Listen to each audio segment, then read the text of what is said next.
Although Spider-Man 2 for the PlayStation 2 generally follows the story beats of the film it's based on, the developers knew they couldn't simply adapt it as a game purely on its own, and as a result added several new characters not in the film, selected from a list of villains the developers had requested Marvel let them use. And one of them has always stuck in my mind ever since I was a kid. A character known for having a large, perfectly spherical part of their body, that's right, it's Mysterio. This guy honestly always stood out in this game to me. Even now he pops into my mind every so often. I remember him so distinctly simply due to how amazingly written he was. To the point I personally consider him one of the greatest video game villains ever written. Now before anyone points out, yes I know Mysterio is not a video game villain, he originates from the comic books and has long appeared in a ton of other media prior to this game in 2004. But I'm talking specifically about this PS2 incarnation of him. Naturally, things change with every adaptation of a work, and although I by no means know all about every version, upon researching the main interpretations of Mysterio that came before, in my opinion, his story was never told better than in Spider-Man 2 PS2, and a lot of that is owed to the game's writer Matthew B. Rhodes, who explained, "When I started kind of writing the stories, I started looking at the origins of the characters, not their modern incarnations where they've tried to make them cooler and whatever, but their original 1960s Stan Lee Steve Ditko origins. And the original origin story of Mysterio is that he was pretending to be an alien. He was a stunt man who was pretending to be an alien to discredit Spider-Man, somehow." Just to interrupt, I think it's worth pointing out, I might be wrong, but I just read the comic about a week ago. Unless I've severely missed something, I don't think Mysterio explicitly pretends to be an alien in what is his, I guess, chronological first appearance, The Amazing Spider-Man number 13. But during my research for this video, I was thinking, it's kind of funny how Mysterio always seems to be an antagonist in Spider-Man 2s, right? Like he's in this game, Spider-Man 2, he's in the new Marvel Spider-Man 2 game, he's in Spider-Man Far From Home, which is basically the Spider-Man 2 of the Tom Holland trilogy, and it turns out, although in the original comics his first appearance was in number 13, he was, like 17 years later, retconned as actually having been in the second issue, The Amazing Spider-Man number 2, in which there's aliens, and at the time they were implied to have been real, genuine aliens. One thing I found funny reading this comic is Spider-Man seems to have little problems with the aliens themselves trying to infiltrate and take over the government. He's just like, yeah, well, they're just working in service of whatever planet they come from. But then to the Tinkerer who's working with them, he's like, but you are scum. You are a disgusting traitor. But it was changed in, I believe, the Spectacular Spider-Man number 51, so that actually, it turns out, it was just Mysterio and gang pretending to be aliens. I don't know a lot about comics, this is just what I'm researching, so feel free to correct me if any of this is wrong or if I'm missing something, but I'm guessing this is what Matt Rhodes was referring to, as he continues. I just thought he's so goofy, and it's so whimsical and fun. Is there a way to kind of incorporate that into the movie world? And considering the voice cast of this game features almost all of the actors reprising their roles from the film, it's the closest we ever got to Spider-Man fighting Mysterio in the Tobey Maguire trilogy. Although we did come close. In fact, funny enough, the game starts off with Bruce Campbell being the absolutely hilarious narrator for the tutorial, as he is in every other game in the series, similarly to how he has a cameo in every film in the trilogy. Okay, so the next thing I want you to do is jump off the building. I mean it, just jump. Hey, I wouldn't tell you to do something dangerous and life-threatening, would I? Come on. You always do what people tell you. You know, there's a word for that. Loser. Sam Raimi intended to cast him for an appearance in Spider-Man 4 before it got cancelled, and while, according to Raimi, there were actually various possibilities of what that could have been, the most famous one, of course, was as Mysterio. There is a long-standing fan theory, in fact, that in one or even all of his cameo appearances, he's playing the character that turns into Mysterio. Some apparently even purported this theory as far back as 2002, when Spider-Man 1 came out. heart. In Spider-Man 2, he plays an usher that stops Peter from watching Mary Jane's show, saying, "I'm sorry sir, no one will be seated after the doors are closed. It helps maintain the illusion." Which some have suggested is hinting that this usher would become Mysterio. You can just imagine Spider-Man 4, he's getting arrested and Spider-Man turns to him and is like, "This is for how you treated me 2 films ago." I personally doubt that, although it is a funny connection, as it doesn't seem like Mysterio as a character would have been deep enough in the film for such a setup. It's been reported that he would have essentially really only been yet another cameo for Bruce, appearing briefly in the opening montage that was, according to concept art illustrator Jeffrey Henderson, designed for C-list and D-list villains that the filmmakers knew would never be used as main antagonists, which I feel like isn't doing the character justice in the way that this game does. At a certain point relatively early on, you get assigned a task by Jonah Jameson, or you're meant to, but instead my game glitched and I guess I got a preview of Tobey Maguire. Well, no one's around, I better change while I have a chance.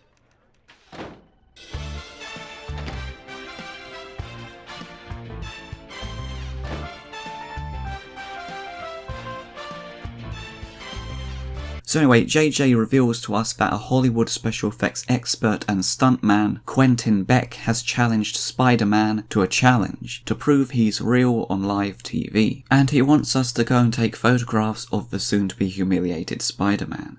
Damn it, Parker, I said get me those Quentin Beck pictures, not Quentin Blake pictures. So we go to the sports arena, which I believe was originally going to be outright stated as being Madison Square Garden, which is clearly what it is meant to be. What are you doing here?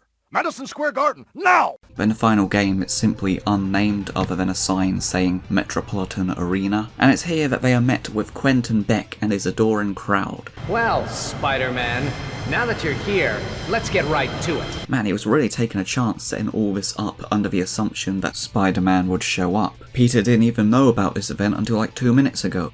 Do not fear, everyone knows Spider-Man cannot turn down a challenge. He shall be here any minute. A few hours later. Okay, so apply for your refunds at the ticket office and, well, that's my reputation ruined. They won't let me hold a big event like this again. Although, actually, if you go near the crowds, Spider-Man says... Even the audience isn't real. Beck is the real phony here.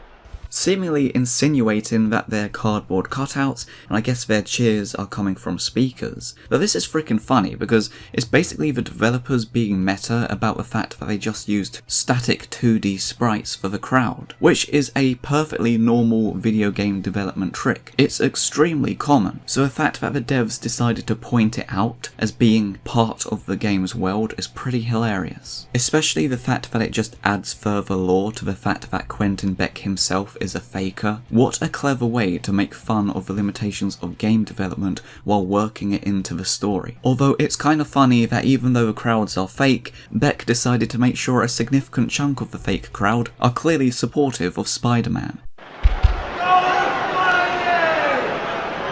Now it's interesting because playing this game to get footage for this video was the first time I'd played it probably since I was a kid. And although this Mysterio has stayed in my mind since then, I did not actually remember that we see Quentin Beck like this. I remember him being there, but I didn't recall his outfit. Although I must admit, initially I was thrown by the fact he kinda looks like Dr. Octopus from the comics, with the goggles and the short brown hair. Beck, as a person, doesn't seem to have a particularly iconic look that's consistently replicated in the various media in which he appears. He seems to just change in everything he's in. Sometimes he has short black hair, sometimes he has blonde hair with a ponytail, in this one he's bloody green and a ginger. Sometimes he has a beard, and in this game I guess they were like, hey, let's give him the comic book Doc Ock look. Of course, after a moment I realised, oh wait, that's Mysterio's usual costume, how he normally looks in other appearances, just without the cape and the fishbowl head. And then I'm like, man, it's kind of weird how much Mysterio's comic book outfit looks like Dr. Octopus's comic book outfit, if you just take away those key features. Another thing I didn't recall was Quentin Beck already being so hateful of Spider-Man. The way I vaguely remembered it was you having to do an obstacle course that Beck had created, and because Spider-Man does it so easily, Beck is humiliated, his reputation ruined, and consequently goes on to use his expertise to try to get revenge, or something like that. Bit more to it as it turns out. Beck initially challenges Spider-Man to a game of jail golf, I guess. Basically they get get a bunch of prisoners on loan from a local prison, and the two contestants compete to grab them and throw them down holes. I like the detail that at least the holes are padded to keep them from getting hurt. Even so, I'm sure Amnesty International still won't be too happy about it. It's funny because although until I was playing it I didn't recall the chuck a prisoner down a hole game, I always did remember that there were prisoners there, because another one of the things that always stuck in my mind about this part was loving the detail that when you win, with no emphasis put on it whatsoever, you can just see the shocker escaping in the background, whom you end up fighting later on. Get back here, Shocker! Shocker! You can't escape me! I'll chase you to the ends of the earth! I always loved not just that little detail, but also the fact that the Shocker is there as a prisoner in the first place, considering you beat him in the previous game. I just love that continuity between them, like the games exist in their own alternative timeline that's consistent between them. Actually, yeah, since I wrote that, I just found out they actually literally are in their own universe. Their reality, Earth 21913. So there we go. Another signifier of this is the fact that you fought the Vulture in the first game at the Chrysler building, and in this game, you can still see his feathers on it. I think this is probably the most famous Easter egg in the game, but it's still very cool nonetheless, and made me realise something. Vulture was meant to be the main antagonist in Spider-Man 4, right? So even if that film had been made, I guess the game's world still would have essentially ended with Spider-Man 3, because they probably would have done a Spider-Man 4 game, but it couldn't have been a direct continuation of this universe, because we've already had Vulture and Mysterio in it, so that's pretty interesting. So after defeating Dr. Mysterio Octopus at prisoner tossing, he then, and this is the bit I remembered, challenges you to do the obstacle course, that I always found really quite difficult if I recall correctly. If you're exposed and not hidden behind a wall, well, Beck is mounting a giant laser, and if he hits you 3 times he wins. But obviously Spider-Man wins, and then Beck naturally gets well annoyed and says, Smug bug. Let's see how he likes it when I turn this cannon to maximum power. Oh! What? The laser is overheating? Oh, stupid machine! Work! Work! Come on, work! Problems with your laser, Beck? I hear there are pills for that now. I guess he was just about to commit murder on live TV? Yeah, that seems like a really good idea. Lucky for him, I guess, his gun overheats and he totally flops, is humiliated, and Spider-Man makes a joke about his dick and leaves. And Quentin Beck was never heard from again.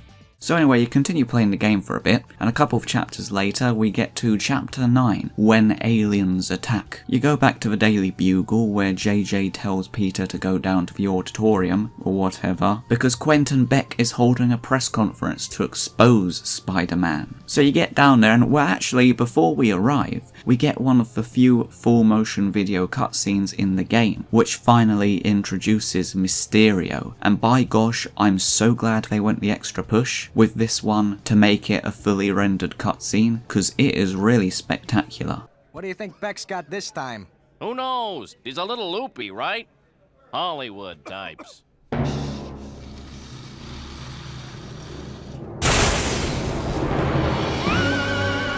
People of New York, I am Mysterio. I'm determined that your planet is ripe for conquest. Mysterio? Now I've seen everything. And do not mock me during your fate. Your fate is sealed.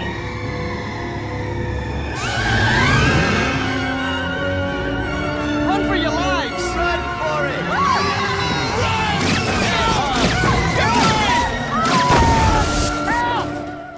And here's the clip, but I've upscaled it to try to get it the best quality I can, and applied frame interpolation to get the footage running as smooth as Mysterio's head. I also slightly increased the saturation a bit, just because I like doing that for some reason. Mysterio?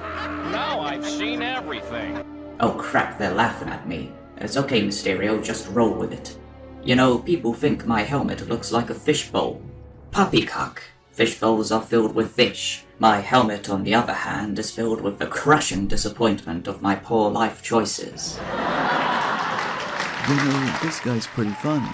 Yeah, I know, he's good, right? The cinematography of this cutscene is as though they were directly replicating a scene from the film or something, but they weren't. It's completely original, yet the direction is just so good. It's amazing to think this was done for not just a game, but a movie tie-in game. I say that simply because it seems like movie tie-ins generally get labelled as being rubbish cash grabs most of the time, although I personally like them because sometimes we get gems like this that are amazing in their own right. Treyarch clearly went to so much effort to make this not only a great game, but in line with, I guess, the quality of the films, if that makes sense, or an extension of the film, perhaps is a better way of putting it. You know, it's easy to do something completely different or wacky when making a video game adaptation. Yet, I think this fits the tone of the Sam Raimi trilogy perfectly, as though it actually were from it, which is how it's meant to be. Wait, just realised, as you saw, I decided to use Star Wars Battlefront 2 footage when editing. Incidentally, Obi-Wan Kenobi in it is voiced by James Arnold Taylor, who also voices this Mysterio. Hello there. And the guy who voices the Clone Troopers, D. Bradley Baker, voices Mysterio in the PC version of this game. Fun facts. Back to video.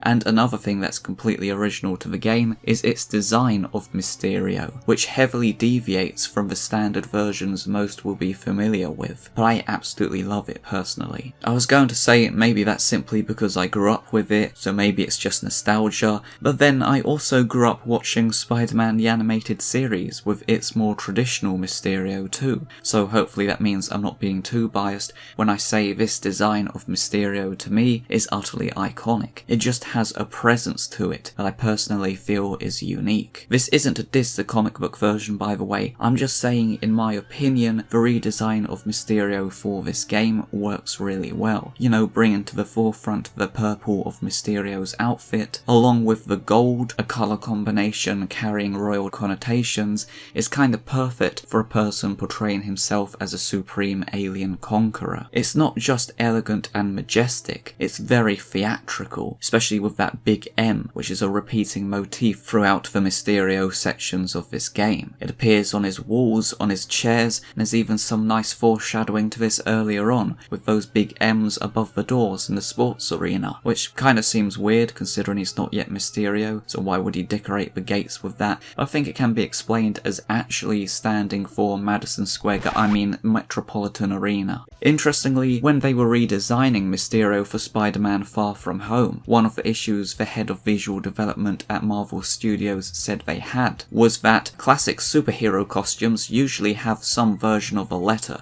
a symbol or a letter on it. Mysterio doesn't in the comics typically, other than the eye clasps, and as a result they added a very subtle repeating M symbol to the outfit. So hey, PS2 Mysterio was wearing the M on his torso before Jake Gyllenhaal made it cool. The theatrical nature of this redesign in my opinion makes a lot of sense considering his Hollywood background. When he's Mysterio, he's playing a part. He's always putting on a show, and that's what fakers do, right? So wearing these very theatrical robes on this theatre stage just fits the character perfectly, I'd say. I wasn't certain if this design originated from this game. I assumed it did, but I wanted to make sure, so I typed in Purple Mysterio in Google Images, and yeah, it looked like it. Also, sidetrack, I reckon the design of the new Mysterio from the Marvel Spider-Man 2 game might have been inspired by this Mysterio. Somewhat, maybe. Just feel like the colour combination is kind of reminiscent anyway. Anyway, so I continued to scroll down and a funny thing happened. The last time I was significantly investigating PS2 Mysterio was about 6 years ago. I thought it was more recent than that, but I checked my files and no, 2019 was the last time I was massively obsessed with him. And I had a vague recollection of seeing a figure of him back then. I couldn't remember if it was an authentic product or a one-off custom that someone had made, but I was trying to find it again. I just remembered the figurine. I was putting in Mysterio PlayStation 2 figure, Mysterio game figure, all sorts of things, and nothing was coming up. And as a result, I came to the conclusion that I'd misremembered or imagined it. So then days later, I'm scrolling down Purple Mysterio, and what do I see? Turns out it does exist, except it's marketed as Spider-Man 3. Yeah, Hasbro released this toy as part of their their Spider-Man 3 range, which prompted an article coincidentally 6 years ago on comic book resources, cbr.com, where they're trying to figure out what this figure is and if it indicated that Mysterio was going to be in Spider-Man 3, like originally. Of course, the answer is no. It's a completely standard thing for toy companies to, create extra toys based on a film that aren't actually in the film they're based on. You gotta get product to sell. I'm more impressed at the fact that they went to the effort of deciding to specifically make the game's unique design. That's very cool. Although weirdly, midway through the article, they say, the toy certainly isn't based on Mysterio's design in the Spider-Man 2 video game.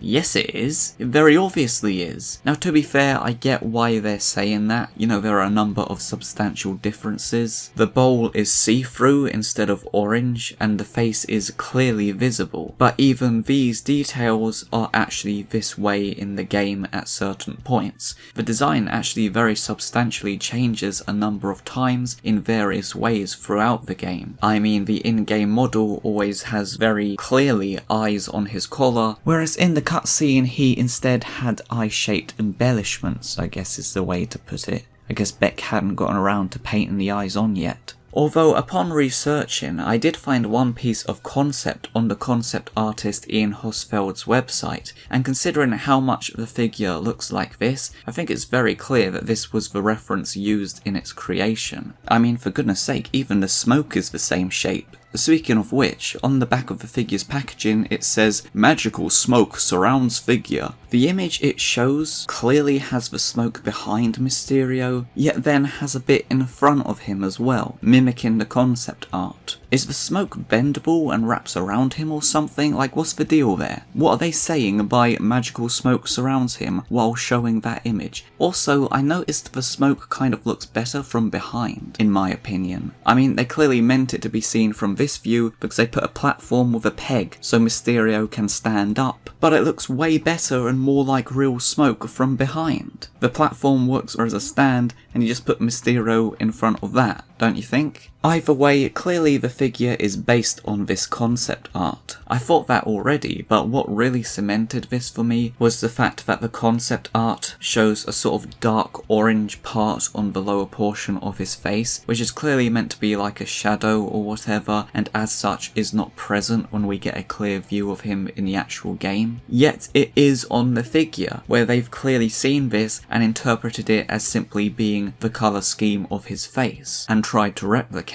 that.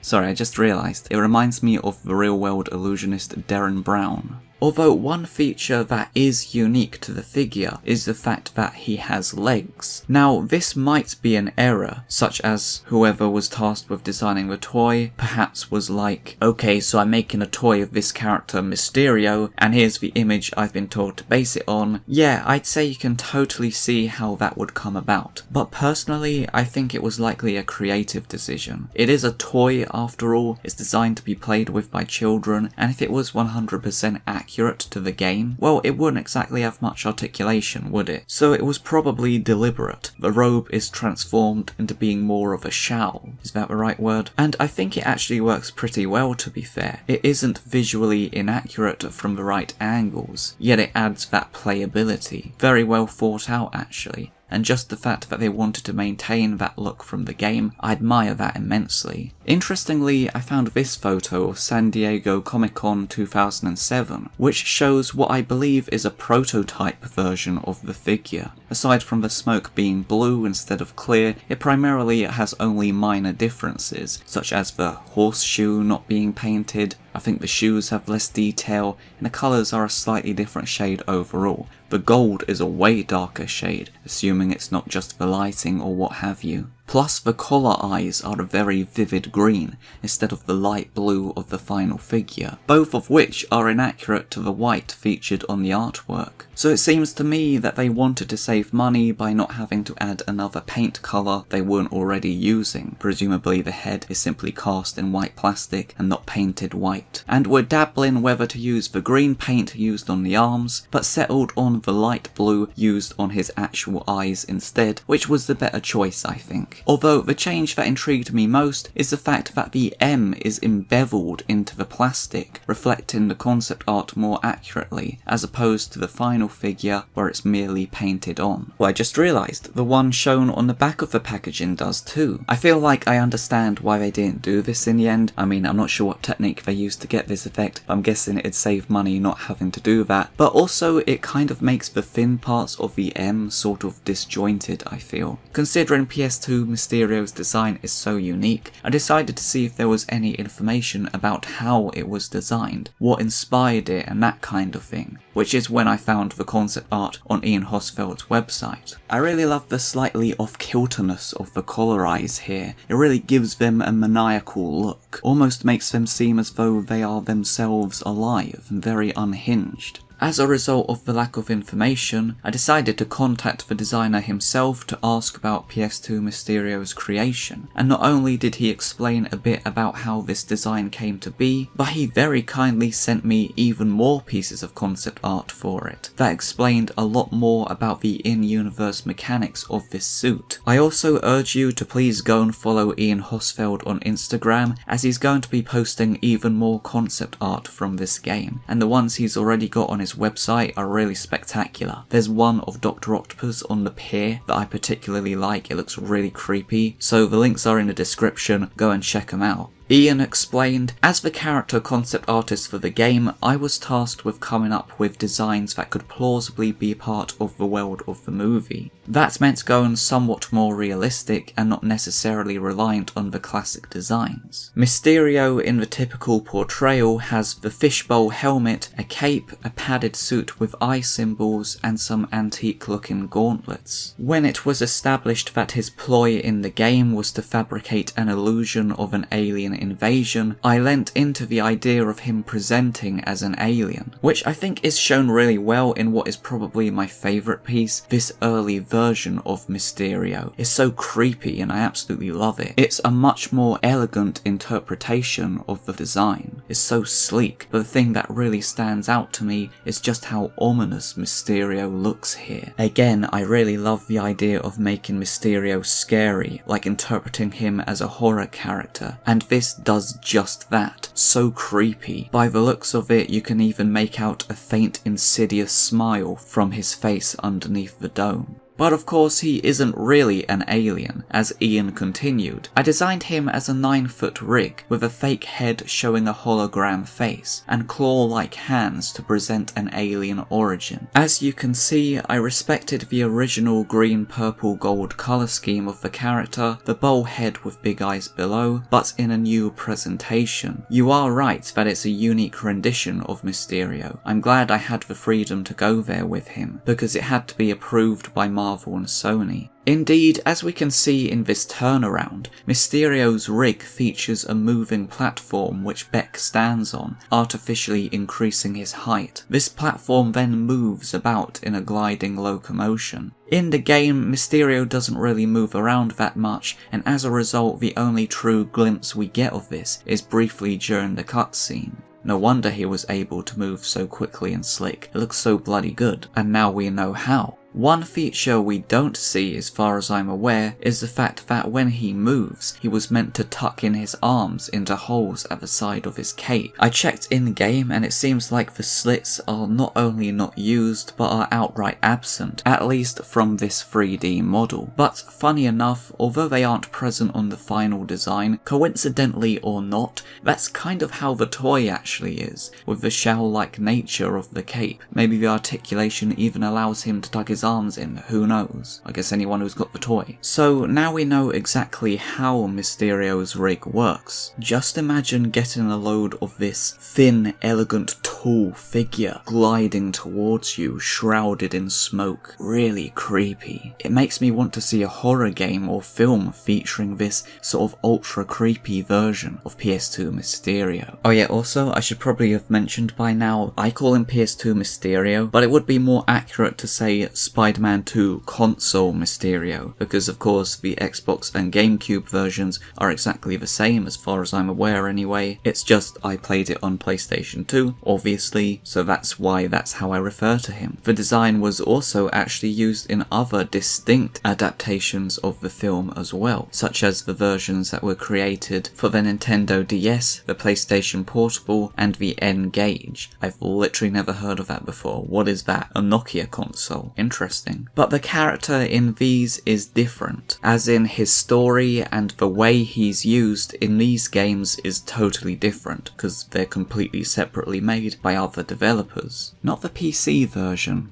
Funny. You got him on the N-Gage, but not PC. So anyway, we watch the spectacular cutscene in which Beck's press conference gets rudely interrupted by this Mysterio fella. Man, Quentin Beck must be having a really terrible day. First he gets humiliated by Spider-Man, now this Mysterio guy comes along and ruins his conference. I mean, who the heck could this Mysterio guy be that's appeared at Quentin Beck's press conference simultaneously as Quentin Beck disappears? Speaking of which, apparently the police are after him because some prisoners escaped from his capture a criminal game. I blame the prisons, quite frankly. I mean, they're the ones that loaned out felons for what is essentially a game show. Back to Mysterio though. This so-called alien has brought with him an army of drones to carry out his invasion of Earth. I really like the way the drones resemble him, like little Mysterios. Ministerios. In fact, these are actually meant to be portrayed as aliens themselves, according to the debug text in the game. But they just come across as flying robots, which is what they are, although I keep calling them drones, but they're actually referred to in the text as Mysterio flyers. Although I like them, I vaguely remember finding them quite annoying,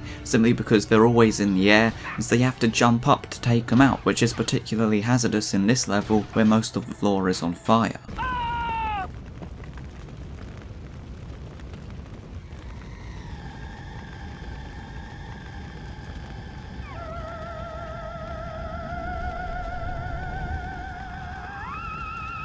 How about we just get the hell out of here? Are you kidding me? He'd catch us. If this guy's an alien, I bet he can fly.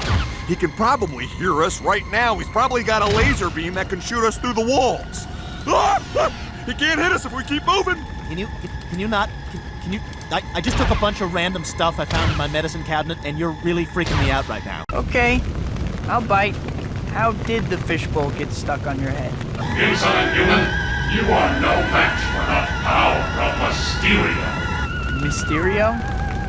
I think I had a bowl of Mysterios for breakfast. Oh yeah, so anyway, Spider-Man arrives at the old theatre, which is in chaos due to Mysterio's drones, or Mystery drones, and Spider-Man has to destroy them and save the reporters and whatnot. Why don't you help that guy? Well, why are you leaving it to me? Literally, you're right there, you could pull him up by yourself, so at least he's not gonna fall to his death. Nope, you're just gonna stand there. Okay, thanks man. One detail that I really like is that if you go through the very blatant hologram of Mysterio, we get this little interaction. A hologram? I need not soil my hands with a pathetic thing like you. Really, Parker? You had to go through the hologram to realise that it was a hologram. The fact he was giant and see-through didn't give it away. I mean, to be fair, in the FMV, Mysterio was solid, but now he's see-through for some reason. I'm just making fun. I really like the fact this interaction happens only if you go through him. Like, you could quite easily miss it entirely. But what I really like about this is the fact that you can actually see where he's being projected from. I just like the fact that they made it make sense. The conference was being held here in this theatre, so the technology in this building could be used to create the visage of Mysterio. Interestingly though, this isn't how the level would have originally gone. After Mysterio appears and his drones start attacking, the chaos would have spread outside and taken place on the streets, with Spider-Man having to destroy all the drones in 3 nearby locations. Personally, I think they made the right choice, utilising this unique setting that adds to the story rather than just more street fighting. It certainly makes it much more memorable. Hey, that's easy, first time. Assuming he doesn't... Now what, now what, now what? Do I actually have to take these out? Okay, great. Whoa, that drone's like running after him. I didn't even know they could do that. They can actually come out here. That's crazy. Can I go outside? Oh look, you can still see him running. See, can I leave? No, he just disappears. Okay, you can't leave right now. Great. Okay. Got that one. Where's the others? Is that normal for them to just like run out, like come out here? I didn't know you could do that. That's crazy. Oh. Stop running off.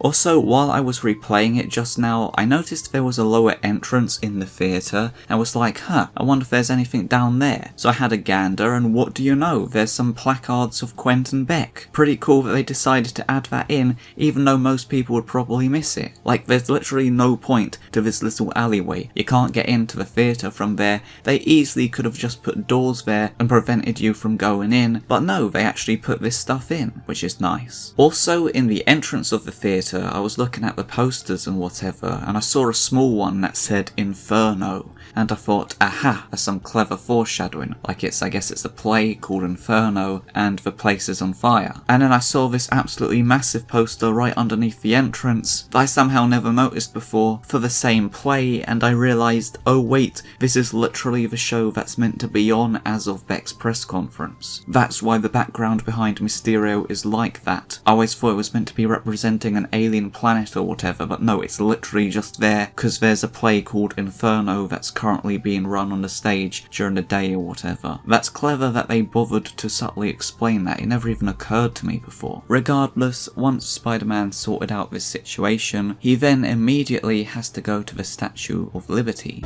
A futile gesture, Spider-Human. Even as we speak, my armada is advancing on your city. Our first target will be your Statue of Liberty. As Mysterio has taken that over, and when I say that, I mean he's literally taken it over. He's replaced the statue with himself in what is one of the most visually spectacular parts of the game. That is equally as hard as it is stunning. Indeed, quite frankly, there's so many parts of this game that I remember being hard, it almost seems pointless to say this each time. But in this case, I really mean it. This part genuinely is very difficult. You have to swing onto Mysterio's conveniently placed weather balloon, or whatever the heck they are. I think they're meant to be Mysterio's presentation of UFOs invading New York. Doing this, you eventually make it to Liberty Island. It is called that, isn't it? Yeah. Which was difficult until I realised you can charge up a jump while swinging, which somehow never occurred to me before. Not the first time I've been completely oblivious to a standard mechanic in a game despite spending hours and hours playing it. I probably didn't know this when I was younger too, so no wonder I had trouble getting to the statue. But once you do, that's when the really hard part begins. Unless I'm missing an obvious way to do this bit too. You have to destroy these orbs, all 8 of them, to drop a force field covering a brain, which has its own health bar, because you then have to destroy that too. Apparently it's powering Mysterio's projection onto the Statue of Liberty. Honestly, this is probably the most ludicrous part of the Mysterio arc. Like, I kind of feel Spider-Man could easily have ignored this. He replaced Lady Liberty, so what? Is he killing anyone by doing that? No? Well, let the police bloody deal with the landmark then. Jeez, it can't do everything. It's a projection. What next? Is he gonna go after the Las Vegas Sphere? Oh wait, I guess he doesn't have to. It's literally already just Mysterio's giant head. Soon, I will remake everything in my image. Oh no, Mysterio took over my lamp. Believe it or not, I wasn't even intending to do a Mysterio's head joke, even though it's bloody obvious. It wasn't even on my mind. I was literally just trying to think of a landmark that could be projected on. Destroying the orbs is ridiculously difficult, and as if that's not bad enough, there's blades surrounding the brain that swipe you off it. And as if that's not bad enough, if you don't destroy the brain in like 15 seconds, bearing in mind one hit of a blade takes away at least half that time because it's a right bugger trying to get back on it again, the orbs then reset and you have to destroy them all over again. Really tough, quite frankly. It's like, how difficult do you want this level to be? And they said yes. But it's still a fascinating, memorable part of the game. I also really like the way Mysterio totally plays up to the fact that he's the Statue of Liberty. Give me your tired, your poor, your huddled masses, so that I can enslave them all. That's just wrong. Once you've destroyed the brain, Mysterio concludes, It seems you're a more formidable opponent than I've given you credit for. I will have to deal with you personally. Come to my hidden fortress. There, I will defeat you once and for all. How Spider-Man knows where that is exactly isn't explained, Spidey sense I guess, but you immediately head towards there anyway. I think I vaguely remembered that you go straight from the theatre to the Statue of Liberty, but I didn't recall that you go straight from the Statue of Liberty to Mysterio's fortress. I thought the Mysterio parts of this game were a lot more spaced out than they actually are, to be honest. But no, the majority of it is condensed into this one chapter, which I guess makes sense. Spider-Man enters through the window and... Wow. Mysterio's hidden fortress looks just like an apartment. Which you now have to investigate and keep an eye out for anything suspicious. Pun genuinely unintended. Hello, Spidey. I want to play a game. Upon going near the bookcase, it opens up, revealing a secret entrance, in which is a lift which descends down into a dark faux outside area with the frontage of a funhouse. Here you are met with a deadly puppet or whatever, carrying a large axe that perhaps most notably to me uses the Billy the Puppet laugh. Let me introduce you to my friend, Mr. Hoppenack. Such a cheerful fellow, isn't he? You'll soon discover that he's quite the cut-up. Ugh. And I thought my jokes were bad. Months before the first Saw film came out, I just found out that it's a stock effect that apparently was performed by René Auberjonois, who I know as Odo from Star Trek Deep Space Nine. But weirdly, as of my writing, I found out he did the Billy laugh yesterday. Today, I watched a video about Fallout New Vegas, which I've never played, but Mr. House was speaking and I was like, I recognise that voice. It was him as well. I know this is pretty irrelevant, but I love coincidences. So anyway, Mr. Hoppenhack is pretty easy to beat. His gimmick is the more you punch him, the further backwards he goes, and the quicker he then bounces back, hitting you with the axe. Literally just jump out of the way after you've punched him a bit, then go back in, repeat until you've finished the job. Easy. Mysterio then says, Come inside and discover the horrors that await you. But before we do go inside, I just have to say, this area outside the funhouse, this is one of those spaces. You ever get those spaces? I call them luminal spaces. I don't know where I've got that term from. I think I meant liminal, and even then I'm not sure if the definition of that is actually what I meant. But just like an area in a game or whatever, it just lives in your mind. I don't know how else to describe it, but this small area is one of those to me. Get a load of the noises and sound effects in this area.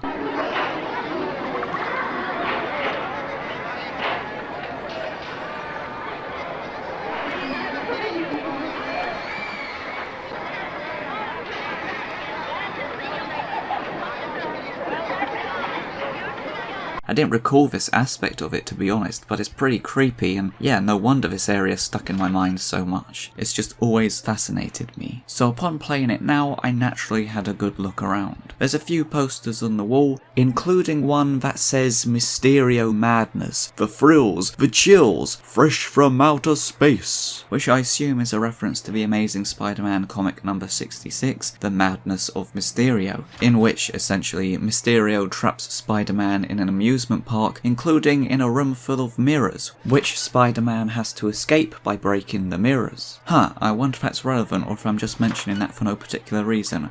One of the things that is most memorable about this area to me was this guy hiding in the barrel that pops up and laughs at you. Whoa, there's a surprise inside. Just a nice little Easter egg, I guess. Okay, that's only fun once. Anticipating going inside, I couldn't actually remember exactly what the interior of the playhouse was like. I vaguely remembered it being like a gigantic corridor where everything was oversized, like in Alice in Wonderland or something. Or was that just in Kingdom Hearts? Maybe that's what I was thinking of actually, I was probably getting mixed up with that. But you go inside the funhouse and turns out, I guess I was kinda right, it is a big corridor which turns upside down. Okay. I've been flipped off before, but never quite like that. As a result, I can't quite tell if the furniture on the now ceiling, I guess, is oversized or not, but whatever, I don't think it is, although that is a ridiculously long table. Sorry, it just occurred to me, I'm fricking Spider-Man, I can climb on ceilings. Yeah, I'd say that looks oversized to me. But either way, it's certainly a big corridor, which at least contains some massive portraits of Mysterio, which for some reason I'm under the baseless assumption that these are concept art. Not sure why. eye. You've just got this one here, which is really creepy and very cool. I like it when the creepiness of this Mysterio comes out. Then you've got this one, which is funny because it's just straight up the comic book Mysterio, or that classic design, I mean. This version does not appear any other time in the game as far as I'm aware, excluding Beck's stuntman suit, yet for some reason they just put a massive image of it right here. A part of me wonders if it's work for Mysterio from the PC version of this game. I don't know, maybe this is a reference to that, not sure. I tried looking to see if this picture was anywhere else on the internet, you know, to see if it was from a comic or something, but reverse image search produced nothing. Nothing for the other image too, which is why I'm under the impression they might be pieces of concept art, cause why not use that in the game if you need big portraits of a character. Anyway, inside this big hallway, there's 3 more Mr. Hop and Hacks, and Mysterio is just watching you from underneath the whole time as you beat the Jolly Roger out of them. Then you go to the next area in the funhouse, which is a room full of mirrors, which you have to escape by breaking the mirrors. Oh, it was relevant. In the comic I was referencing, the mirrored walls simply close in to crush Spider-Man. But in this one, when Spider-Man looks into each of the mirrors, it produces a weird, distorted, evil funhouse version of himself that tries to kill him. Now, there's actually an interesting story to how this level came about, if I'm understanding what the writer said about this bit correctly. During development of any game, there's naturally a lot of glitches, but some of these present unique opportunities, as Matt Rhodes explains. We actually at one point had a bug in the game that was causing Spider-Man to get all crazy and distorted as he was swinging around. And I asked the programmer, hey, you know, obviously we need to fix this, but can you give me the ability to create these versions of the character as well? And he did, which were then very cleverly utilised for the Mirror Spider-Man. And the thing that makes this even cleverer is the fact that this game was not actually the originator of this. It's actually a homage to the 1993 version of Spider-Man vs. the Kingpin, as Rhodes points out. The Sega CD Spider-Man game has some really fun, wacky Mysterio stuff in it. He draws out these doppelgangers of Spider-Man, and I basically stole that and reused it.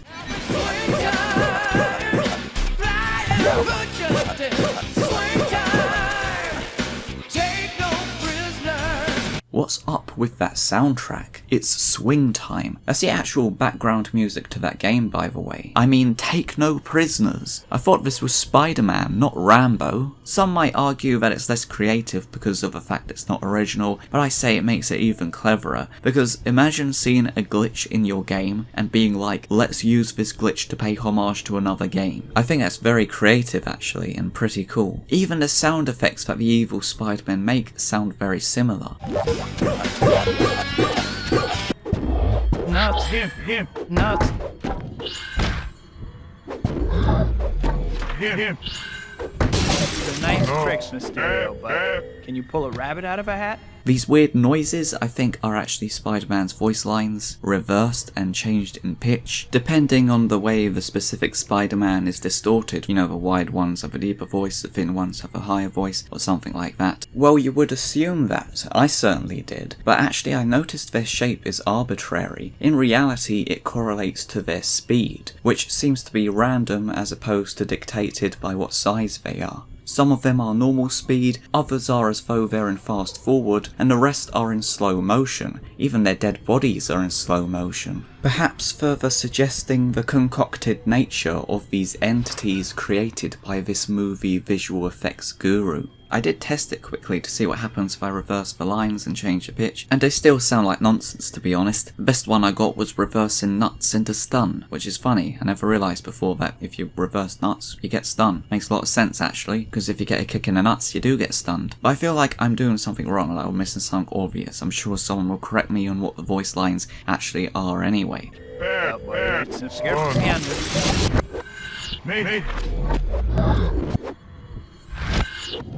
Stun. Made stun.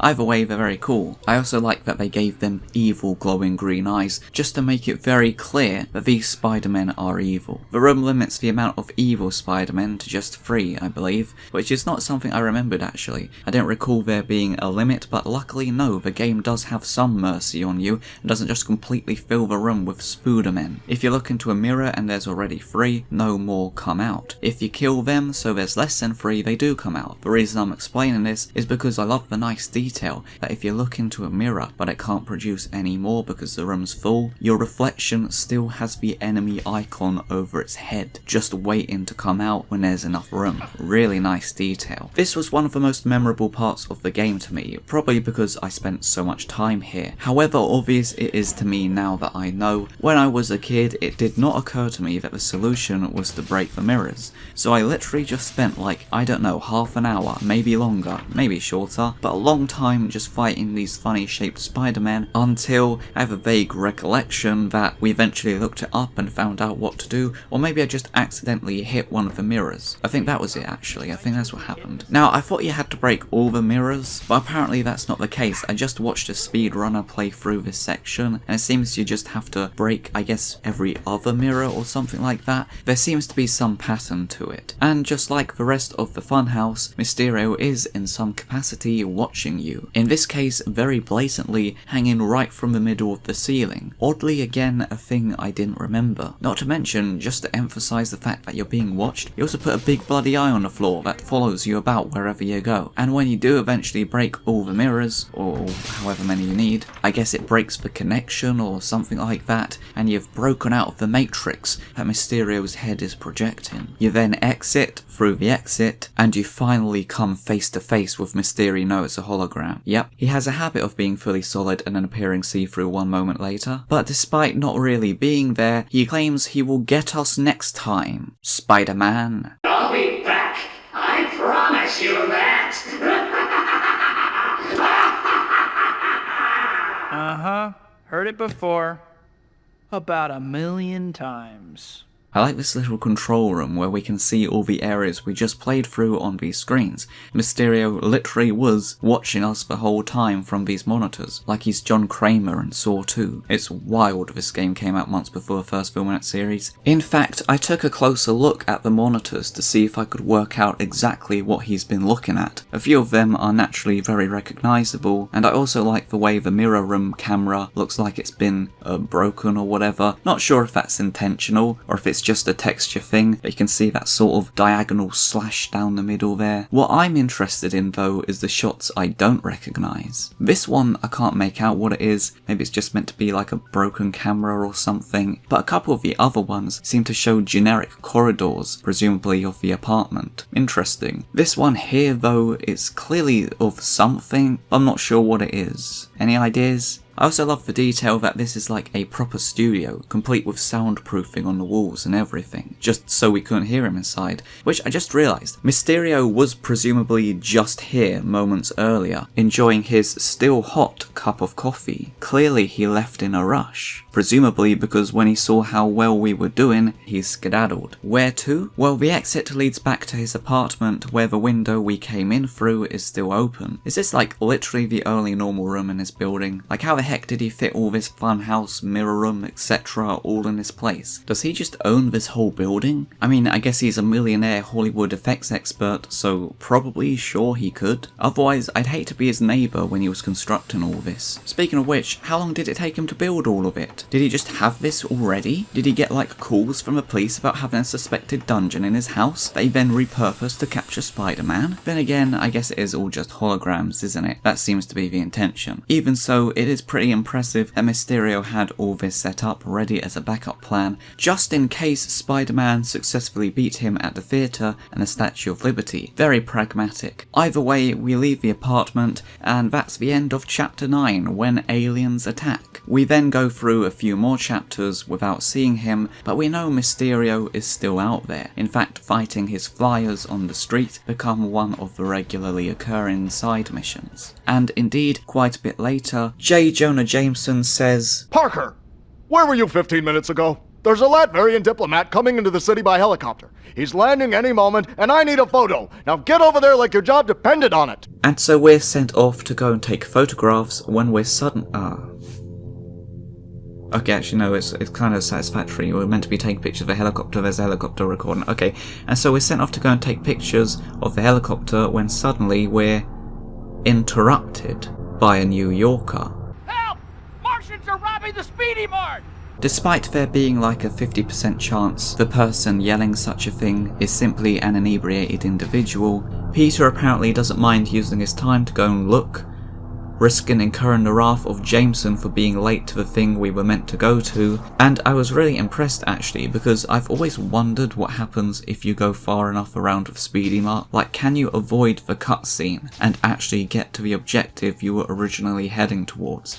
And so I went out, not too far, but a little farther than usual, and the cutscene still played, as I expected, but clearly the elements such as the guy hadn't loaded in automatically because I was too far away. So the guy spawns in, but then he just stands there and doesn't say anything, and it literally just stays like that with the cutscene not ending until you press skip. So then I'm like, well, I could literally see from here where I was meant to go, so let's have a gander. Now, playing this normally, you don't go here. You're supposed to go straight to the Speedy Mart and not get anywhere close to here. Yet, despite this, the original objective is fully formed, with cars of diplomats and ambassadors and security or whatever. They actually built this up. And actually, turns out it didn't spawn in everything, because there's also meant to be the Latvian guy's helicopter, which I found out after trying it again right after, this time not going far out, but after the cutscene I just kept going anyway. And not only that, but you even get a nice line of dialogue, which happened first time round too.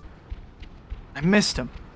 JJ is gonna kill me, but maybe I can make it up if I get a picture of that alien robbery. This is one of the things I love about this game. There's so much stuff where it's like dependent on what you do or where you look and that kind of thing. For instance, there's a Bruce Campbell line if you die in a tutorial, which you're obviously not meant to do.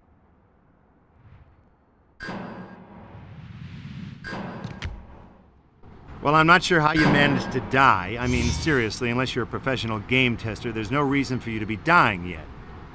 Oh, and if you are a professional game tester, good job. Keep up the good work, of course. I saw that in a video, but one I did find myself organically just messing about is what happens if you don't swing when he tells you to. Just a little friendly advice while you're falling to your death. You're going to want to shoot out a web line to save yourself. Push the left analog stick in the direction you want to go, then press the swing button. Anytime now, that pavement's not getting any softer. Hit the swing button, will ya? Ouch! I would work on that landing. Remember, it isn't falling that hurts you, it's the sudden stop at the end. Or if you don't swing again when he tells you to. You're obviously having some trouble. You gotta have a point to attach your webbing, right? Make sure you're jumping near enough to a building that you'll have something to swing from, okay? Otherwise, we can't help you, pal. Watching you splatter on the ground is only fun once or twice. Maybe 3 times. Okay, it's always fun for me. I also noticed that although the game is generally scripted so that certain parts are by default in certain weather, such as the Statue of Liberty bit, one of the things that makes it so memorable is that beautiful purple sky, which I love the way it mashes with the green Statue of Mystery to present Mysterio's colours, green and purple, and plus the gold of the sun. Don't know if that was intentional, but just something I realised. Well, actually, you are able to change what the weather is during this sequence, and some conditions really make it maybe even more stunning. Just look at that yellow sunset behind Mysterio, though I'm personally quite fond of the night variant of this scene. There's something about it where it really adds to that horror B-movie feeling, I guess, and makes it really feel like an alien invasion. It's very cool. And if you continue on to Mysterio's apartment while it's nighttime, well, you can clearly see where he lives because his windows are alight with light rays to tell you where you're meant to go. Pretty interesting they put this detail in, considering I think the weather is generally designed so that it's daylight during this section. Another, found by TessaRadical17 on Imgur in 2018, is in Chinatown, where if you go into this shop, there's a portrait of Chairman Mao whose face flickers into a different face every so often. Plus, I just found out, according to game FAQs, apparently there's an Easter egg in Mysterio's Funhouse, where if you use the body of a twisted Spider-Man to break a mirror, the twisted hero will spout lines from Army of Darkness from the scene where Ash fights Evil Ash pre-mutation. Which makes sense, but I don't know if that's true, as I couldn't find any videos of it, or even any other mention of this Easter egg on the internet, and when I tried to replicate it, both with live Evil Spider-Man bodies and dead Evil Spider-Man bodies, yeah, I thought of everything, nothing seemed to happen. So maybe I'm doing it wrong, or missing something, or perhaps it's just a load of slop. Although one thing I did discover, which I don't think has been documented before, is that, well, I found it half accidentally. I was playing the game and I had to go for 10 minutes, so I was like, well, I could turn the game off, or I could leave it running doing nothing and see if anything happens. So I loaded up another save where I was in the mirror room, because I thought, well, if anything interesting might occur, I think this would be the place for that, you know, with the creepy vibe and whatever. And so I left it there, not expecting anything to actually happen. Well, when I got back, I was surprised to find that the dead bodies of mirror Spider-Men I'd beat up earlier had transmorphed into these horrifying carnage-like creatures. Yeah, it seems when the mirror Spider-Men die, their bodies start slowly growing and continue to stretch further and further. Obviously, in-game, normally you don't get to see this. I think if you look away from the bodies, they spawn out to make room for other evil Spider-Men to load in. So normally you wouldn't notice this. I was just lucky that not only did I choose to leave the game on for a while, and not only did I decide to specifically leave it on this room, thinking something might happen, but also that I happened to leave it on a screen where there were a couple of dead evil Spider-Men visible. And what's also kinda creepy is the implication of the fact that they still make noises when you hit them after they're dead, insinuating they're still alive. Nuts. Well, I guess they were never technically alive, but you know. Either way, there's tons of this kind of stuff in this game, so I'm sure there might even be like tons of Mysterio stuff that I've missed. Who knows, maybe there's lines of dialogue that no one's gotten yet. But yeah, I just love games that reward the player for trying stuff, where the developers have tried to anticipate every unorthodox thing you might think or try. Well, I mean, that probably wasn't deliberate, I'm assuming it's a glitch, but still pretty interesting. So anyway, Spidey goes to check out the alien robbing the Speedy Mart, and who do we find? The cashier, who's getting robbed by Mysterio. Now this is one of the most epic, iconic boss fights in gaming history, right here. First, I'm going to talk through it by saying my thoughts as I had them as a kid playing it for the first time. You dare to challenge the infinite might of Mysterio? I will destroy you utterly. You will bear witness to the... Holy whoa, this guy has a massive health bar. I better get a punch in quick to get the first hit on him. You have trifled with my... Whoa, that was sick, dude. You rock so hard, Spidey. Oh, I give up. Don't hit me again. Yup, the biggest fake out ever. Freaking genius. Spider-Man punches Mysterio, the fishbowl symbolically falls to the floor, and what do you know? Holy heck, it's Quentin Beck. So that was who Mysterio was all along. This is like Scooby-Doo. And I'm not exaggerating for comedic effect, those were genuinely, roughly, the exact thoughts I had when playing this all that time ago. I remember doing this bit for the first time so vividly. I was genuinely like, I need to punch this guy as soon as I can. As soon as the cutscene ends, I need to get a hit in, because I'll need every advantage against him. And then his health bar just entirely depletes after one hit, and it was so hilarious. But what's brilliant about it is it's not just a joke. Like, I think one of the Batman Arkham games later did a similar thing. I'm not saying what one it is in case someone might want to play it. You know, a boss who's built up in a cutscene as being really formidable and even has a health bar, which then proves to be pointless as he's defeated in one hit. But from what I understand, it It just comes out of nowhere and is purely for comedic effect, and I guess to make Batman seem like a badass. The character literally appears for the first time, and then is just easily beaten. That's it. The Mysterio boss fight, on the other hand, is funny, sure, but it's not just funny. It also fits with the character brilliantly, and backs up his nature throughout the entire game. I said it's genius, because it utterly symbolises Mysterio so perfectly. Far better than any other Mysterio encounter in any other form of media possibly could, I feel. As far as I can imagine anyway. He's all about illusions, he's all about getting into his opponent's heads and tricking them. I've even just noticed he even has a book or DVD in his control room called How to Hypnotize. But this takes it one step further. It goes meta, and in doing so takes that to a whole new level. Because for once, it's not Spider-Man he's tricking, it's you. It's directly the person consuming the media. I'm pretty sure this scene is probably the thing that most people that played this game remember Mysterio for, and for good reason. Because we were all Mysterio's victim here. He gets into the player's mind, makes us think, oh, this guy's gonna be tough, and it turns out nah. It's all an illusion, it's all an act. He's the easiest boss fight in the game, and almost predictably so. And yet, despite that, despite everything in this game telling you that this guy is a pathetic loser that poses little threat, for a moment he managed to get you, convincing you that he's incredibly powerful even though he's not. Exactly the point of the Mysterio character, in my opinion. And he does so by breaking the fourth wall. Who does he think he is, Psycho Mantis? I mean, that health bar is just bloody brilliant for so many reasons, one of which is explained by technical director and designer of the game, Jamie Fristrom. Do you remember the bit when you face Mysterio? After getting through the Mysterio level, you run into him in a convenience store, and he does that sort of video game cliche thing, where his health bar fills up over and over again, and it's like, oh no, here's the final boss, and then you hit him with one punch and he goes down.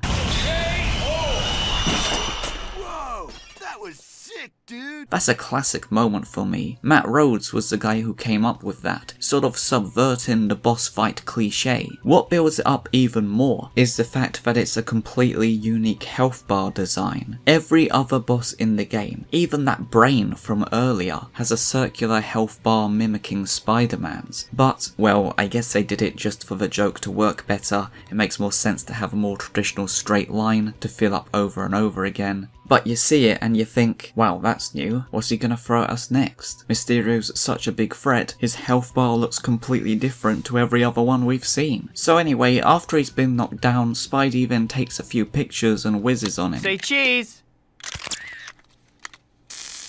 Webs him up, and the police are apparently called to come and arrest Beck. I always felt sad leaving this area, because Mysterio was always the highlight of this game to me, and that's it, you just leave him there in the Speedy Mart, and Parker goes back to sell the photographs to Jonah Jameson. I guess the cashier is reading the Daily Bugle the next morning and is like, hey, these pictures credited to Peter Parker were actually taken by Spider-Man. I was there, I saw him take them, right in front of me. Wait a minute, that can only mean one thing. Peter Parker is stealing Spidey's pictures. What a crook. But yeah, Jameson naturally not only somehow interprets the photographs as meaning that Spider-Man and Beck were in cahoots all along, but he also shortchanges Peter for them, which makes him well annoyed. Now, this is probably the most annoyed Peter is in the entire game, to the point he says that he's gonna mess JJ up. Luckily, ironically, Black Cat comes along and calms him down, and so he doesn't beat JJ up. But it's interesting, because I do wonder if the fact that he was going to is a reference to the Amazing Spider-Man 13, after he beats Mysterio for the first ever time. JJJ is about to shortchange Peter for his pictures after he's captured Mysterio, and coincidentally, Spider-Man pays him a little visit. How the hell does this guy not figure out Peter Parker is Spider-Man? Funny enough, I also still vividly remember playing the convenience store scene during my second playthrough, which was probably like a couple of years, maybe months after the first. Because, of course, second time round, you know what happens. So then the exciting thing is finding out what happens if you don't hit him, which is quite a funny sentence actually. Oh, I'm so excited to play this game, I'm really looking forward to not punching the bad guy. And what happens? Not a lot. He just stands there menacingly, doing the same looping animation he was doing earlier as a hologram. Although being physically right next to him in person truly gives us a sense for just how tall he actually is. I noted this while streaming it for this video, and since then we now know, thanks to Ian Hosfeld's concept art, that this is because of the rig Beck created underneath to present himself as this 9-foot tall alien invader. Very intimidating. Although one thing I didn't know that I discovered upon my current playthrough was that if you go far enough away from him, his animation sort of resets as though the scene has begun again, which I found pretty interesting. While physically he doesn't do much, he does say a couple of pretty funny voice lines. You have trifled with my power for the last time. I will not hold back. You face your doom today. No human can withstand the awesome forces that are mine to command. By confronting me today, you have sealed your fate, Spider-Man. Leave while you can, Spider-Man. Don't make me immolate you where you stand. You have proven yourself a worthy foe, so I offer you this last chance to withdraw from the battlefield while you still can. This is your last chance. Really? I'm warning you. I've been generous to a fault, but your time is running out. Puny Earthling. His confidence disappearing as just yet another one of his illusions. Also, I find it funny how he throws in one last puny earthling at the end there. It's so random, it almost feels like that voice line was inserted accidentally. Although, the fact that he's still bigging himself up, even though he doesn't actually have any powers, suggests that perhaps it's more of a delusion than an illusion. And if you see an ocean that isn't there, or witness a beehive vanish into thin air, well those are C-illusions and B-illusions. It may be an allusion to his Hollywood background that he's fully getting into the part he's playing. Like there's a part of him that is clearly detached from reality. He's a little loopy, right? As he stands up to Spider-Man, despite being no match for him and very obviously being aware of that. I mean, I guess pretty much all he can do at this point is just pretend he's powerful and hope Spider-Man gets scared and leaves. Uh-oh. Better make myself look big.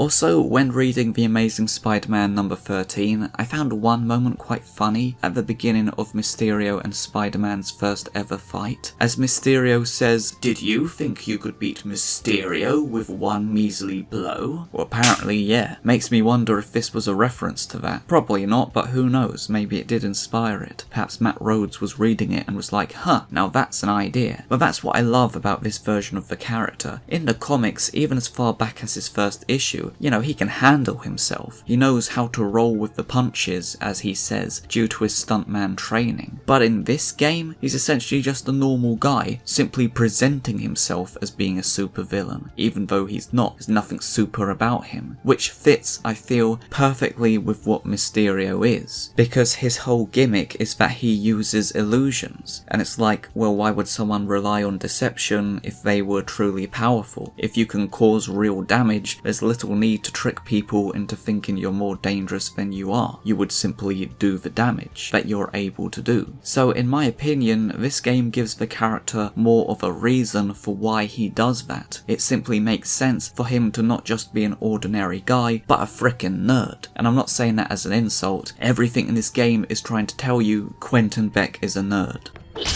Now you will meet your doom. You wear pointy ears to sci-fi conventions, don't you?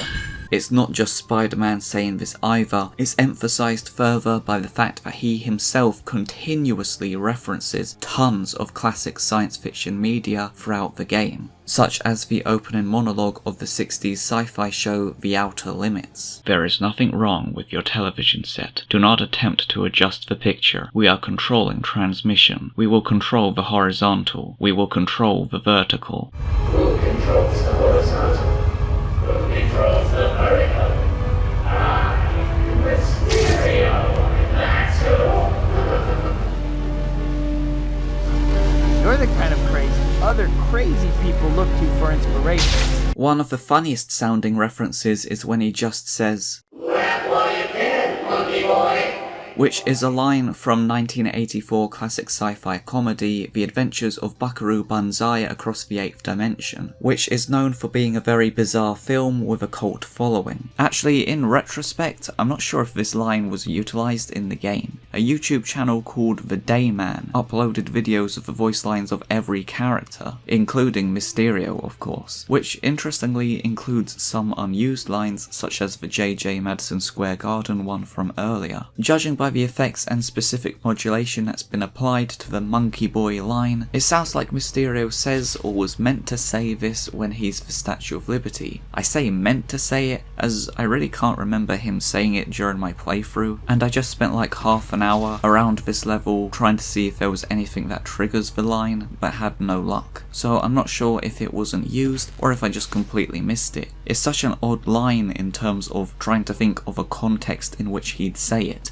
The only thing I could think of was swinging a lot. You know, that might make sense. Laugh while you can, monkey boy, because I'm swinging. But not sure. But I think my favourite reference, and by that I mean the only one I'd actually half heard of, is actually from a video game. You've likely heard of the "all your base are belong to us" meme, which was where 1989 Japanese video game Zero Wing was translated into English famously poorly in 1991 with humorous results. Well, that famous line, which is the part I knew, isn't the only amusing translation to come out of this game. You have no chance to survive. Make your time. Huh, maybe that's where Beck got inspired for his outfit too. Perhaps the most notable one, however, is when, in his pursuit to pretend to be an alien, he says,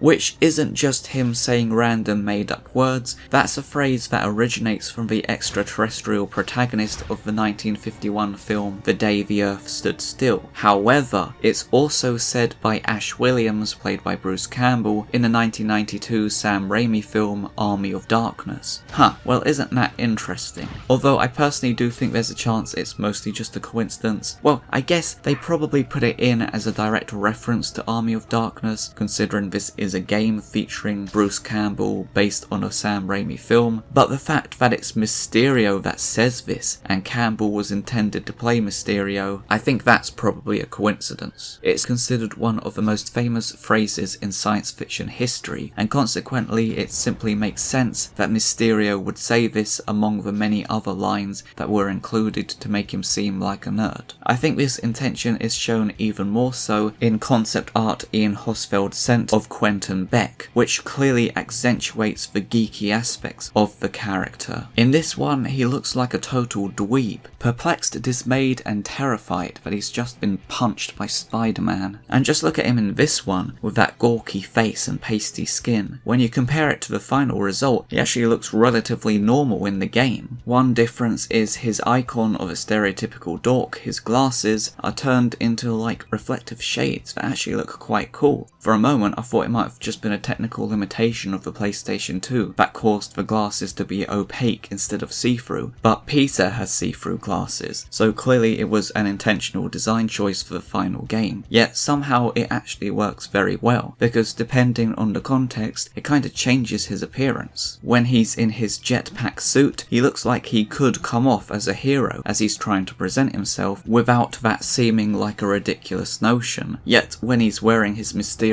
outfit without the bowl finally exposed, suddenly the nerdiness of his look really showcases itself.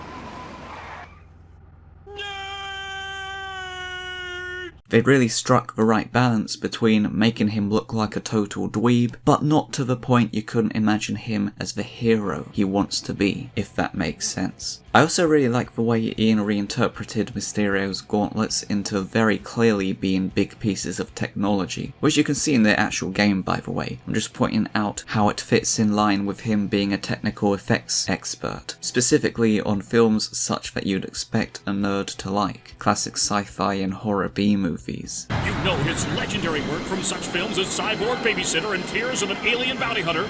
During dialogue, Beck also mentions working on a film called Sorority Death Robots. Now that one I'd actually like to see. We also get hints to his Hollywood origins in his control room, with those costumes hanging up, and also just the fact that he has a very professional looking studio. And it makes sense, because he clearly loves these types of films, as is revealed next door in his bedroom, where he has posters for them hanging up. I suppose they could be movies he's worked on, but I personally like to imagine they're simply films he's a fan of and was inspired by, because he clearly was inspired by them. Not just inspired to get into filmmaking, but it's clear that these are what are inspiring him to do all the Mysterio stuff much later in his life. Like, this is why he chooses to present himself as an alien and orchestrate a fake invasion of Earth. Well, New York. Just look at those posters. Green sky, alien attack. Speaks for itself really, doesn't it? Venus invasion. Well, that's clearly where he got the design of his mask from. I don't know what, if anything, 947 6th Street is referencing. If anyone has any ideas, let me know. The only thing I can think of is those horror films whose titles are street names. Although the poster certainly gives off the vibe of his grand entrance at the theatre, in my opinion. In fact, the most blatant one is clearly the basis of the area you just completed by this point. The Rolling Terror, featuring a giant eye with the tagline, "It's keeping an eye on you." Well, that giant eye certainly looks very recognisable now, doesn't it? Bearing in mind, when we first entered this apartment, the cutscene specifically angled itself so we can see this poster very clearly. Although it's probably not something most people would take notice of initially, it's some really nice foreshadowing of the part we're about to do, and then you get to see it again when you climb out. Of course, it's possible that maybe it is a film he worked on, and that's why he just has a giant eye on the floor, with, I guess, what is essentially a camera pointed at it. Perhaps this whole area was a set for that film, and he simply repurposed it to capture Spider-Man. This all doesn't just explain why he does it, but also how he does it. He knows how to do all this alien stuff, how to fake an alien invasion, because he's done it all before for films. Who knows, maybe the Mirror Spider-Men are so good at acrobats because of this experience on Ninjas of Madness 4, Flaming Ninja. I also really like how, considering he's presenting himself as an alien being that's arrived on this planet, it sort of reinterprets his fishbowl as being a space helmet. You know what I mean? Like, even those bits that stick out kind of reminds me of the stereotypical Space Ranger sort of look, with those antennas or whatever they are, that's always come out from their space helmets in sci-fi media. I know on Mysterio it's a part of the collar, but you know, it gives it the same silhouette is what I mean. It has that sort of style to it, which just makes so much sense it's kind of ridiculous. Like, he's a classic sci-fi fan, pretending to be an alien. Of course he's going to have a space helmet. In fact, I've never seen a better reason given for why Mysterio has his fishbowl. What is, as many consider, the most ridiculous aspect of Mysterio, yet also the most iconic. In fact, when they were redesigning him for Far From Home, they actually tried reinterpreting it drastically to make it more reasonable and realistic. But they found that it just didn't look like Mysterio. So it's one of those things where people say, yeah, it's kind of ridiculous, it doesn't make much sense, but it has to be there, because otherwise you simply don't have Mysterio. Yet on this design, working in conjunction with the story of the character in this game, it actually totally adds up completely, so that's pretty fantastic. But it's not just the visuals that have been adapted to present this version's alien persona, but also his voice as well. While James Arnold Taylor voices Quentin Beck as a menacing, yet bitter and somewhat whiny nerd. This last challenge will prove who is the better man once and for all. Is that what this is really about, Beck? Proving that you're better than I am? I don't have to answer that. You're the one being tested here, not me. His performance as Mysterio is that of someone attempting to be threatening, as shown in the audio files, which include a couple which don't have the filter, suggesting in a couple of instances that modulation is applied, I don't know the terminology, in real time or live in the game or whatever. You are no match for the power of Mysterio. Yet this itself is transformed even more by the great work of whoever did the post-processing on the audio to further suggest an engineered extraterrestrial. Not only is there filter and modulation or whatever applied to Mysterio's lines, but one thing I noticed is that Taylor's vocals are also pitched higher as well. You know, like a stereotypical alien invader from a film. Take me to your leader, and all that. You dare to challenge the infinite mind of Mysterio? You dare to challenge the infinite mind of Mysterio? And speaking of the audio, one detail I like is the fact that when you enter Mysterio's bedroom, well, firstly I just like the fact that Mysterio has green windows as opposed to the white or grey windows of the rest of the building, but also I love the way his theme plays from the TV, seemingly suggesting it's actual music from one of the sci-fi films he likes. Speaking of which, I bloody love Mysterio's theme in this game. In the past I've listened to extended versions of it on YouTube, on a loop. But it's not just a great theme, it was also used incredibly effectively. There's something very impactful about when you're swinging towards Lady Liberty or Mr. Mystery, and his theme suddenly kicks in. A giant brain. It's protected by some kind of shield. It's totally epic. In fact, maybe I'm looking or listening too much into it, and I never thought about this before, but Mysterio's theme music sounds like it tells his story. It opens up with bombastic trumpets in a rhythm I think almost exactly matching Spider-Man's theme.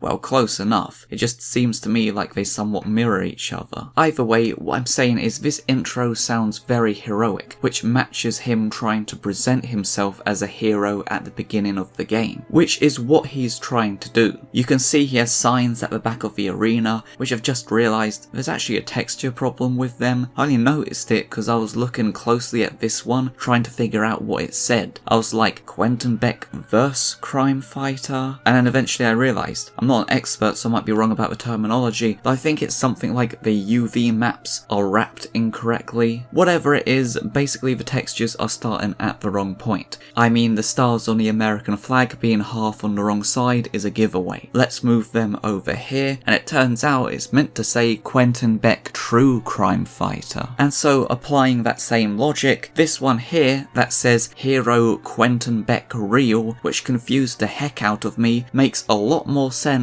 as Real Hero Quentin Beck. Something about all this makes me think Quentin Beck wants people to think he's a real hero and a true crime fighter, which is quite admirable to be fair, but his life experience has skewed his perspective and prevents him from having the mindset needed to accurately do that, and unfortunately it's resulted in him being one of those folks that prefers to tear other people down instead of building himself up. He sees that Spider-Man is admired for all he does, and he knows he has the ability to do the same things that Spider-Man is doing that's getting him all this recognition. And this is clearly something a guy like Beck wants to get. He clearly thinks highly of himself, giving himself the accolades of actor, director, stuntman, and special effects, or visual effects in the cutscene, maestro. Now he wants to add hero to his list of titles. I also like the implication that I've just realised and might be making up, that he got the name Mysterio by combining mystery and maestro. Maestro meaning master. So he's effectively calling himself the master of illusion. But of course it just ends up sounding ridiculous. And he's just like, why are you laughing? That makes sense. I'm the master of illusion. The mystery maestro, Mysterio. It's a clever name, you idiots. Either way, it's very clear Beck has a deep desire to be respected and admired. And as a result, he clearly gets very jealous of Spider-Man and wants to take his place as a hero. But he's doing this by discrediting him instead of actually trying to do what he does, which is unfortunate because you can tell he genuinely does want to be a hero, even if it's for the wrong reasons. It's not like he's trying to be bad, he just doesn't properly understand how to be good. And it's quite sad really, because he genuinely could. Heck, Beck has the technology, he seemingly has the talent. Look at his gear, he's clearly very smart and innovative and apparently accomplished, being known as a legend in his field. But instead, likely because of his filmmaking background, he's a showman, and as a result, instead of going through the hard route that Spider-Man did of, actually going out there and capturing criminals and fighting crime, his natural inclination is to take the shortcut of putting on a show and presenting himself as a hero, instead of actually being one. After all, that's what he does. He's a special effects artist. His job, the thing he's been incredibly successful at, is literally to make things look like things even though they aren't. And as a result, in his head, he genuinely thinks that's enough because that's what's always worked for him. He knows what it looks like to be a hero, and he's able to replicate that, but he doesn't know how to be a hero. And because he doesn't understand that, it causes him great frustration. I really wouldn't say he's an evil character. He's just a frustrated, talented guy with great ability who's got a bit of a screw loose, which I kind of think really makes him fit in perfectly with the rest of the Raimi film villains. Just look at his choice of game. He imports a bunch of criminals so he can compete to apprehend them. It's about putting on a show that displays he's able to capture criminals, because to him, if he does that, that clearly means he's a hero, especially if he does it better than Spider-Man, which he believes he is able to, of course. It makes perfect logical sense. If he wins this one game, if he captures more criminals more efficiently than an actual hero, he has statistically proven that he has a greater capacity to be a hero than Spider-Man. It's actually quite fascinating, the concept of trying to find a loophole of being considered a hero by technicalities and such things, instead of actually being heroic. Hence Beck's emphasis that he's a real hero and the true crime fighter. You wouldn't need to say that if you actually were. He's one of those folks that calls themselves something instead of being something, or says they're gonna do something instead of actually doing it. And he also does the opposite. Not only does he call himself what he isn't, he calls others what they aren't. There we have it! Final, irrefutable proof! Spider-Man is nothing more than a cheap con! You've all been had, but I, Quentin Beck, have revealed the truth! Projecting his own insecurities onto those he's jealous of. He's a total faker through and through. But the thing I find interesting with him is it doesn't really feel like he's trying to deceive in this instance, or this is the vibe I get anyway. To me it seems that he genuinely thinks this is how it works.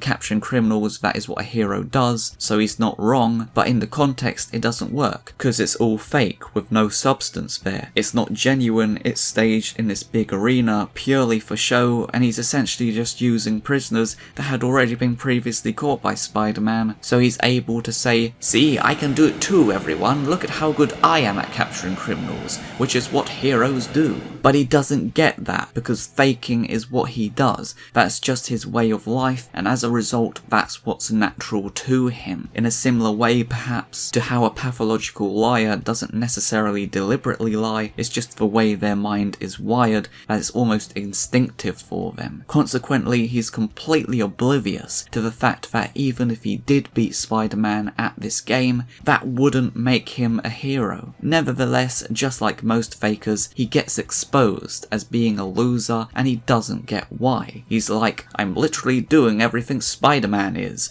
I have the hero outfit, the hero tools, I'm literally capturing prisoners, and yet I'm being humiliated in front of everyone and people are mocking me. What am I doing wrong? And it's at this point, going back to his theme, that just like him, although it starts off by pretending to sound heroic, it quickly flops and descends into a more villainous tone.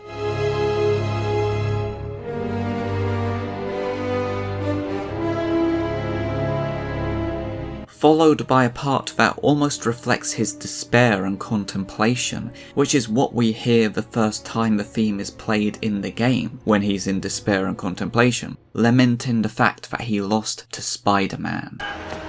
Hey Beck, what was it like competing with Spider-Man? Is there anything that guy can't do? Beck, what does this do to your theories about the webslinger? Are you ready to admit you were wrong? I love the use of the music in this scene, it's such a cool hint at what he's about to turn into. Totally gives it that proper villain origin story moment feeling, before he comes to the realization of becoming Mysterio, a purported alien invader signified by the addition of the theremin, the instrument that gives it that stereotypical spacey sound that was always used in the classic sci-fi films that he loves so much.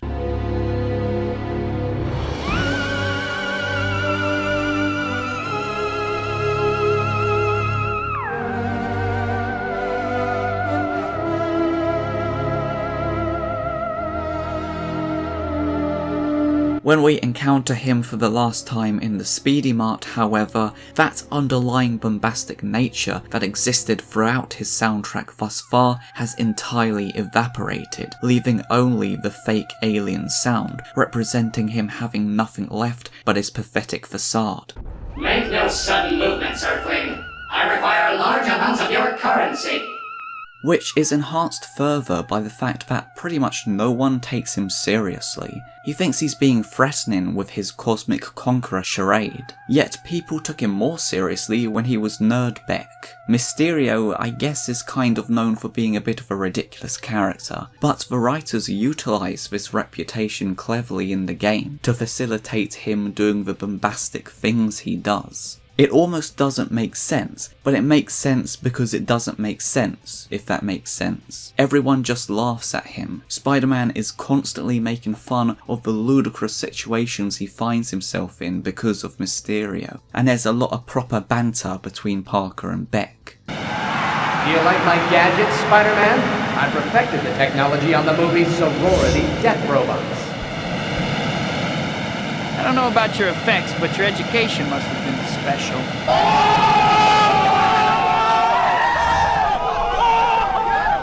I mean, sure, Spider-Man always jokes around, but probably even more so around him than he normally does with a villain. I mean, even the cashier, I didn't notice this until midway through editing this video, I think because the theremin somewhat covered it, but you can just slightly hear that even the cashier is trying not to laugh at the ridiculousness of Mysterio. Sure, Space Dude, whatever you say, just don't disintegrate me or whatever. Until I noticed that, I thought he was actually scared of him, because he kind of gave me the vibe of being a stoner dude that was high as heck, and thought he was genuinely getting robbed by a Martian. His actual lack of power is shown throughout the game by the fact he repeatedly makes Spider-Man play by his rules and never actually directly confronts him, at least on purpose. He never actually puts himself in any danger, which reminds me of what I vaguely remember the World War I ace fighter pilot, the Red Baron, supposedly said regarding why he's such a successful fighter pilot. Something like, unless he knows he can win, he doesn't engage. Or maybe that was just in the film. Yeah, turns out it was just in the film. Either way, it's stuck in my mind, and it actually suits this Mysterio very well. He only finally gets defeated when he's no longer on his terms, when he's the one that gets unexpectedly confronted by Spider-Man in a situation that he was not prepared for. And the reason this moment of weakness happens is due to him finally being forced to lurk out from the shadows, and reluctantly actually be physically present for once. Because while he starts off as a rich special effects guy that's able to do all this crazy stuff, that clearly cost him an absolute bomb. By this point, he's been beat so much, and Spider-Man has destroyed all of his equipment, that as a result, he's run out of money, can't do this stuff anymore, and has had to resort to robbing a convenience store, with his only weapon or ability left being pretending to be an alien, while no longer having anything to back up his posturing. Hence why he very realistically goes down so easy without an actual fight. And this is what I love about Mysterio's story. We get to see in its entirety his rise and fall, and it all adds up, or at least more so than you'd expect out of a game. Compare it to like Doc Ock, for instance, whom I'm sure most people would say in general is a better villain. Many would consider him one of the best villains ever in film, and I don't contest this at all. But in this game, the way Dr. Octopus is portrayed said, it's not like it is in what it's based on. I mean, I swear if I recall correctly, you see him get struck by lightning or whatever, his body laying on the floor as you shut down the reactor, and then as soon as you leave, you get a cutscene where, what do you know, Octavius is suddenly fully formed as Dr. Octopus, and is at Dr. Connor's office harassing him, somehow. Actually, I just checked, and actually there is a bit between those two parts where we actually incidentally fight Mysterio's drones. But I wasn't exaggerating on purpose. That's genuinely how I remembered it being, from streaming it a short while ago. And then we hear from Jameson that he had somehow between those events been in the hospital and killed hospital staff. Oh, Parker. That Fruit Loop physicist went nuts, killed the doctors who were working on him, and ran out of the hospital. So the point I'm trying to make is his story isn't told like it is in the film. It feels like you're missing stuff. But that's not a diss to the game. That was on purpose. You see, the developers didn't really intend to fully tell the stories of the characters from the film in the way the film does, as they knew they simply wouldn't be able to, in part because of the top secrecy around the film. As the game's creative director, Tomo Moriwaki, explained, because it took so long before we could actually get access to the script, we had developed a bunch of contingency strategies. So we already had the structure of, we're gonna take their story and find the most important milestones, and then we're not going to have any of the rest of it, and we're going to fit our stuff in between those milestones. And that allowed us to start designing enemies and characters and environments in advance of having access to the script. He compared the development of the game as essentially Activision and Marvel and Sony being like parents, while Treyarch was the kid playing on their iPad off to the side, just left to do their own thing. You know, not much direct communication,